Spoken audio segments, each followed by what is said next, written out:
December 22nd. The drawing of the Father. John 6:44 says, "No one can come to me unless the Father who sent me draws him." When God begins to draw me to himself, the problem of my will comes in immediately. Will I react positively to the truth that God has revealed?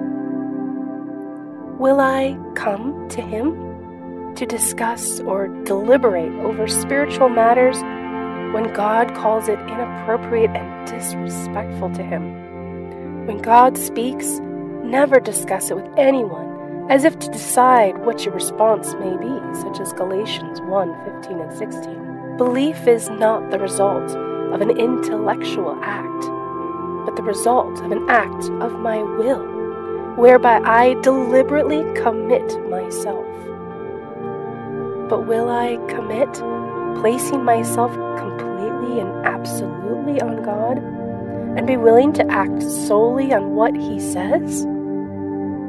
If I will find that I am grounded on reality, as certain as God's throne. In preaching the gospel, always focus on the matter of the will. Belief must come from the will to believe. There must be a surrender of the will, not a surrender to a persuasive or powerful argument.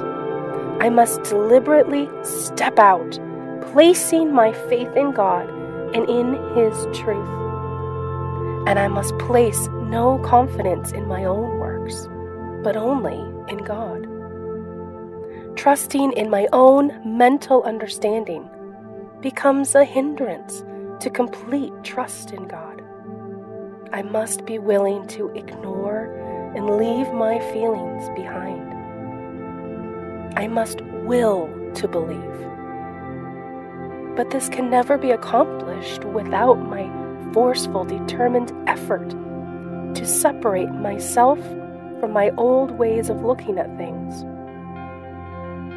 I must surrender myself completely to God. Everyone has been created with the ability to reach out beyond his own grasp. But it is God who draws me, and my relationship to him in the first place is an inner, personal one, not an intellectual one. I come into the relationship through the miracle of God and through my own will to believe. Then I begin to get an intellectual appreciation and understanding of the wonder of the transformation